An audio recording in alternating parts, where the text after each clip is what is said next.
40 years, maybe more. 40 years of early mornings and late finishes, of weekends spent working when you would rather have been somewhere else, of contributing to super every single pay cycle without ever really seeing where it was going, of paying your taxes, paying your mortgage, raising your family, and quietly, consistently doing everything you were supposed to do.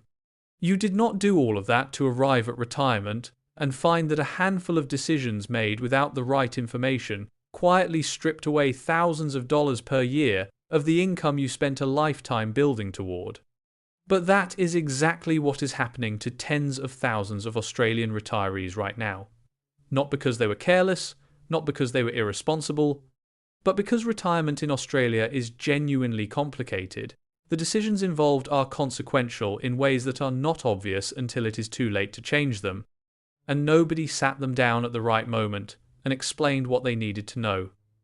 This video is that conversation, the one that most Australians never get until after the decisions have already been made.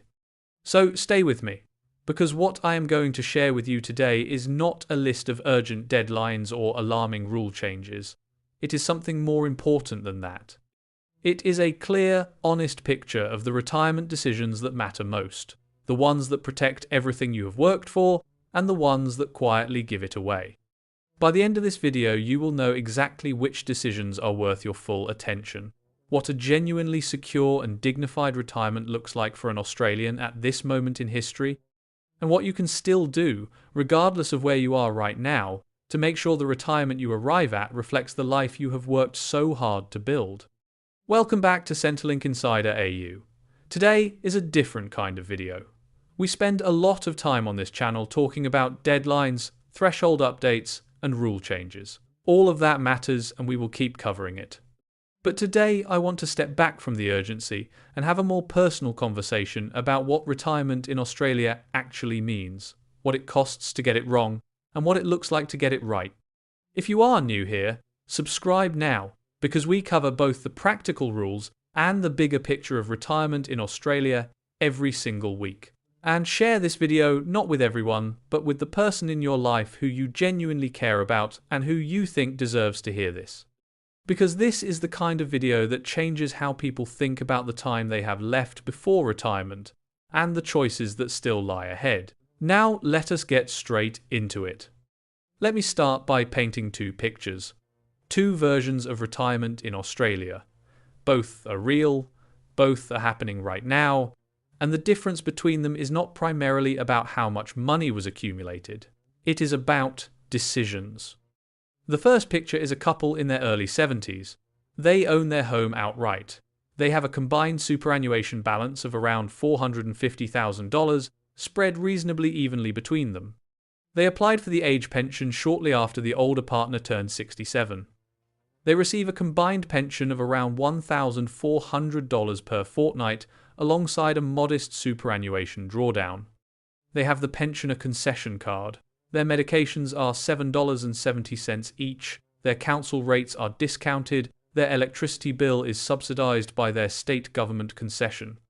They live simply but comfortably. They travel domestically twice a year. They see their grandchildren regularly. They are not wealthy by any measure, but they are not stressed about money. They have enough.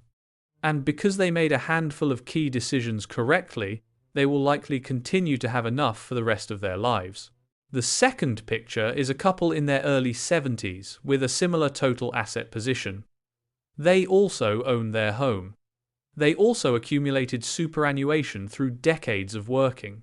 But somewhere along the way, a sequence of decisions that each seemed reasonable at the time has quietly eroded their retirement income. One of them took a large lump sum from their super at retirement to pay for home renovations before they understood how it would affect the assets test. The other did not apply for the age pension for 3 years because they assumed they would not qualify, missing nearly $80,000 in payments that they will never recover. They gifted $60,000 to an adult child to help with a house deposit without understanding the 5-year gifting rule, which means Centrelink counted that money as their asset for 5 years, even after it was gone. They stayed in the default superannuation investment option throughout their entire working lives without ever checking whether it was right for their situation. They are not in crisis. but they are managing. Every month involves calculations they did not expect to have to make. The retirement they imagined feels just slightly out of reach. Not because they did not work hard enough, not because they did not save enough, but because the system is complicated and nobody explained the decisions that mattered until after they had already been made. These two pictures are separated not by wealth, but by information, by the right conversations at the right time, and that is what this video is about. Now let me walk you through the decisions that matter most. The ones that protect everything you have worked for, and the ones that quietly give it away if you are not paying attention. The first decision is when you apply for the age pension. This sounds simple. You turn 67, you apply. But the reality is that a significant number of Australians delay their application for months or even years because they assume they will not qualify. They look at their super balance, they look at their savings, and they decide without ever actually checking that they are probably over the threshold. This assumption is extraordinarily costly. The age pension does not backdate. Every single week you delay your application after turning 67 is a week of payments you will never recover. On average, people who apply late miss out on around $18,000 in payments. For some couples, the missed payments are considerably more. And the most painful part of this statistic is that many of the people who delayed their application eventually discovered, when they finally did apply, that they qualified all along. The thresholds are higher than most people assume. A homeowner couple can have combined assets of over $499,000 and still receive the full pension. They can have combined assets of up to $1,102,500 and still receive at least a part pension. Even a part pension of a few $100s per fortnight adds up to thousands of dollars per year. And the pensioner concession card that comes with it is conservatively worth another $3,000 to $6,000 per year in reduced costs for a typical couple. If you have not applied for the age pension and you are 67 or older, please do not leave this video without committing to checking your eligibility today. The Services Australia website has a free estimator. It takes 5 minutes. The cost of not checking is potentially measured in tens of thousands of dollars. The second decision is how you handle your superannuation in the years immediately before and after retirement. Super is the most significant financial asset most Australians will ever have outside of their home. And the decisions made about super in the 5 years before and the first 2 years after retirement have consequences that can last the entire retirement. The most common mistake is treating super as a lump sum to be taken and spent at retirement, rather than as an income stream to be managed strategically over decades. Australians who take large lump sums from super at retirement often find themselves with a significantly reduced balance within a few years, facing a retirement that is longer than expected with less income than they planned. The account-based pension structure, which converts your super into a regular income stream, is specifically designed to balance drawdown with continued investment growth in a way that makes the money last. The minimum annual drawdown rates are set by the government and are designed to ensure that super is drawn down gradually rather than exhausted quickly. For retirees aged between 65 and 74, the minimum drawdown rate is 5% of your account balance per year. On a $400,000 balance, that is $20,000 per year, or approximately $769 per fortnight in super income. Combined with the age pension, that creates a total income that most Australians find comfortable for everyday living. The third decision is how you manage your assets in relation to the Centrelink assets test. And this is where most Australians leave the most money on the table, simply because the interaction between assets and pension entitlement is not intuitive and the rules are not widely understood. Your home is completely exempt from the assets test regardless of its value. Your superannuation in accumulation phase, if you have not yet reached pension age, is also exempt. Funeral bonds up to $15,750 are exempt. Prepaid funeral expenses with no limit are exempt. Every dollar you hold in a bank account, term deposit, managed fund, or share portfolio is fully accessible and is also subject to the deeming rules under the income test. This means that how you hold your money matters as much as how much money you have. A retiree with $350,000 in a savings account and a retiree with $350,000 invested in home improvements that preserved and enhanced their principal residence have identical total wealth but very different Centrelink assessments.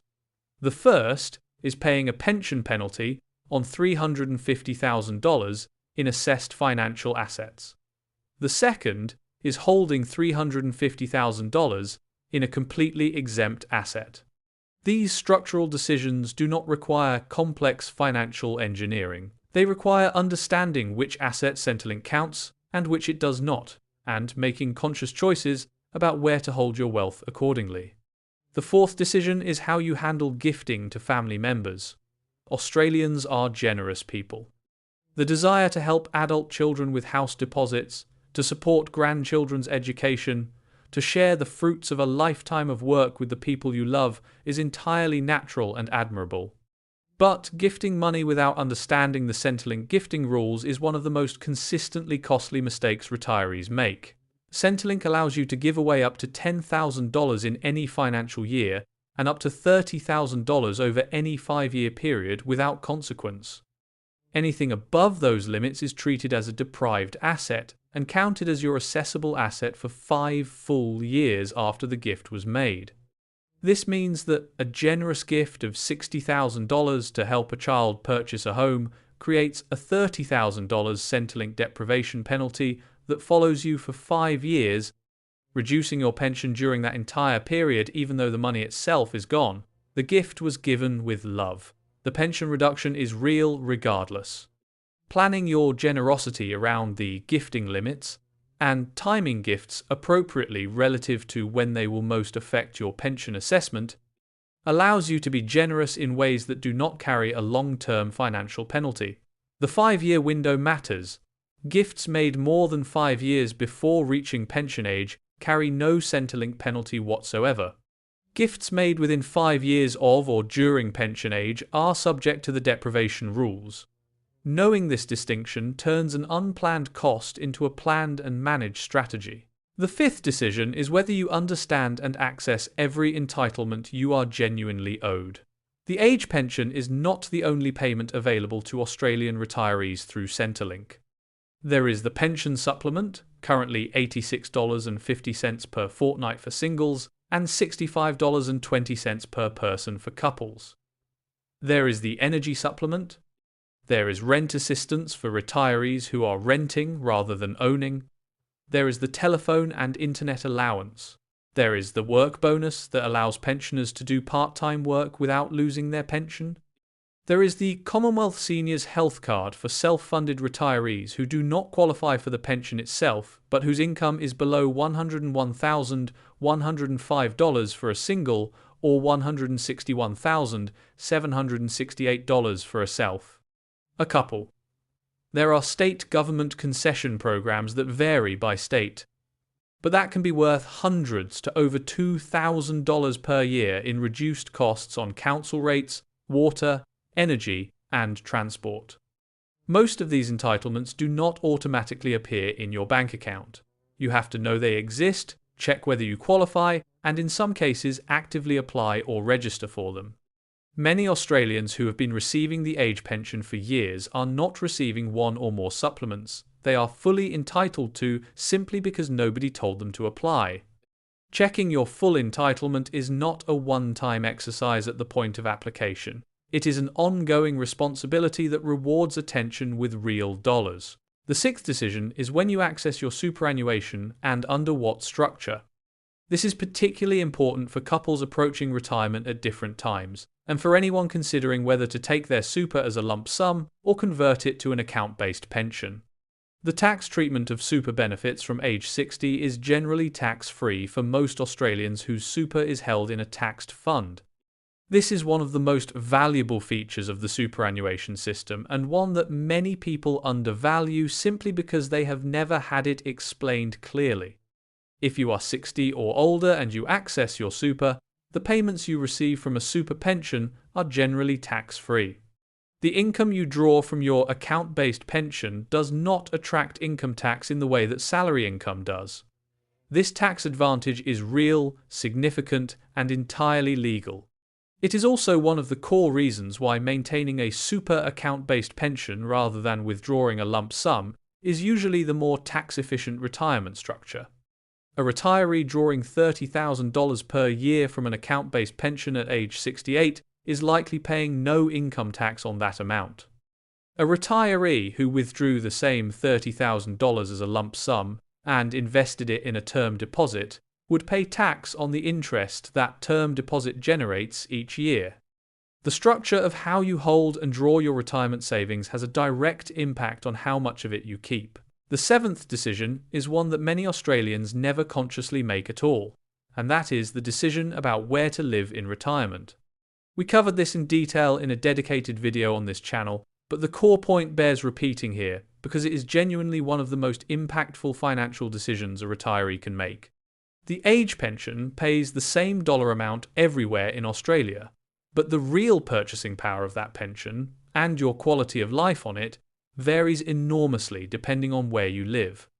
A couple receiving the full pension plus superannuation income in inner Sydney faces housing costs, food costs, transport costs, and general cost of living pressures that absorb a much larger proportion of their income than the same couple living in a regional town where their home is paid off and their daily costs are significantly lower.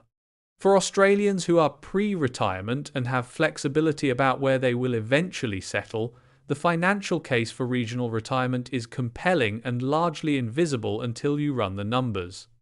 The difference in effective purchasing power between a high-cost city and a comparable regional town can easily amount to $5,000 to $10,000 per year for a pensioner on a fixed income. Over a 20-year retirement, that difference is $100,000 to $200,000 in real purchasing power, not in invested wealth. In the actual lived experience of whether retirement feels comfortable or constrained, the eighth decision is whether you have a plan for the later stages of retirement, when health needs typically increase and the costs associated with aged care become relevant. This is the conversation that most Australians defer indefinitely because it is uncomfortable and because they feel that planning for aged care somehow means accepting something they would rather not think about. But the new aged care funding framework that came into full effect on the 1st of November 2025 has significantly changed how means-tested contributions work, and Australian couples and individuals who have not familiarised themselves with the updated framework face the real possibility of being financially surprised at exactly the moment when they are least equipped to deal with surprises. Under the updated framework, the way Centrelink assesses assets, how it treats people moving between home and care settings, and how it calculates means-tested contributions have all changed. Families who understand the framework in advance and who have made sensible decisions about home ownership, asset structure, and income in the years before needing care, consistently navigate the aged care system more effectively than those who encounter it without any preparation. Understanding does not require dwelling on difficult possibilities. It requires a single honest conversation, perhaps with a financial advisor who specializes in aged care planning, that maps out what the framework looks like and what decisions made now will help rather than hurt later. The ninth decision, and this is perhaps the most personal one in the entire list, is whether you have made peace with the distinction between working life and retirement life, and whether your financial plan reflects what you actually want from retirement rather than a generic version of what retirement is supposed to look like. Many Australians arrive at retirement with a financial plan that was built around a lifestyle they have not actually thought through in specific terms. They saved for retirement in the abstract without ever sitting down and calculating what their retirement actually costs. They deferred the conversation about whether to downsize or move regions or take a part-time job they enjoy or support a grandchild's education because those conversations felt distant during the working years. And then suddenly, those conversations are not distant anymore. They are immediate. And making good decisions in a compressed time frame, without the preparation that earlier attention would have allowed, is harder and more stressful than it needs to be. The retirement you deserve after 40 years of working is not just financially secure, it is lived consciously. It is built around what you actually want your daily life to look like. It reflects the relationships and experiences and freedoms that all those years of work were ultimately in service of. The financial plan is not the destination, it is the infrastructure that makes the destination possible. Now let me bring everything together with the steps that matter most, regardless of where you are right now in the journey toward or through retirement. If you are still working and retirement is 5 to 10 years away, the most valuable thing you can do right now is to build an accurate picture of what your retirement income will actually look like, not a rough estimate. An actual calculation using the current age pension rates, your projected super balance at retirement, and the Centrelink means test thresholds that will apply to your situation. Knowing that number early gives you the time and the flexibility to make adjustments before the decisions are locked in. If you are within 2 years of retirement, the priority is to understand the specific decisions that are most consequential for your situation. When will you apply for the age pension? How will you structure your super? Is there an asset restructuring strategy that would improve your Centrelink position? Is your super investment option appropriate for the transition from accumulation to drawdown? These are not generic questions. They have specific answers that depend on your specific numbers, and those answers are best obtained in conversation with a financial advisor who specializes in retirement income planning. If you are already retired and you have concerns about whether the decisions you made were the right ones, the most important thing to understand is that not everything is locked in. Some decisions can be revisited and improved even in retirement. Your Centrelink assessment can change. Your investment options can change. If you have never reviewed your full entitlement, including all supplements and state-based concessions, do that this week. If you have never compared your current super investment option to alternatives, do that this week. If you have not checked your eligibility for the Commonwealth Seniors Health Card if you do not receive the pension, do that this week. None of these reviews require significant financial expertise to initiate. They require attention and the willingness to look at your retirement finances with honest eyes. If you are a child or grandchild of someone approaching retirement, you have an opportunity to do something genuinely valuable for the people who did so much for you over so many years. Share this video with them. Have the conversation that this video opens up. Ask them whether they have applied for the age pension. Ask them whether they understand the assets test. Ask them whether they know what supplements they are entitled to. Many Australians of the generation currently approaching retirement grew up in a culture that regarded money conversations as private, and as a result they navigate the retirement system without the information that could meaningfully improve their financial position. A gentle, caring conversation, opened by a son or daughter or grandchild, can make it easier for an older Australian to engage with these questions without feeling embarrassed or overwhelmed. You have worked your entire life for this. 40 years of contributions, of taxes paid, of super accumulated, of a home maintained. The retirement that those years of work entitle you to is not something you should have to fight for, but it does require you to understand the system well enough to make the right decisions at the right time. And it requires you to not let the wrong decision, made without the right information, quietly take away what decades of work rightfully built. The information exists, the support is available, the financial information service at Services Australia is free, the Money Smart tools from ASIC are free. The payment and service finder on the Services Australia website is free, and licensed financial advisors who specialize in retirement income planning are available in every major city and most regional centres across Australia. The investment in getting this right is small compared to the cost of getting it wrong. Do not let the wrong decision take away what you have spent your entire working life building toward. If this video helped you today, please give it a thumbs up, because it genuinely helps more Australians find this information when they need it most. Share this with someone you care about who is approaching retirement age, because this is the kind of video that changes how people think about the choices that still lie ahead. Subscribe to Centrelink Insider AU because we are here every single week, covering everything that matters for retirement in Australia, From the practical rules to the bigger picture of building a retirement that reflects the life you have worked so hard to create. And drop a comment below. Tell me where you are in your retirement journey and what question is sitting at the top of your mind right now. I read every single comment, and your questions genuinely shape what this channel covers next. Until next time, stay informed, stay protected, and know that everything you have worked for is worth protecting.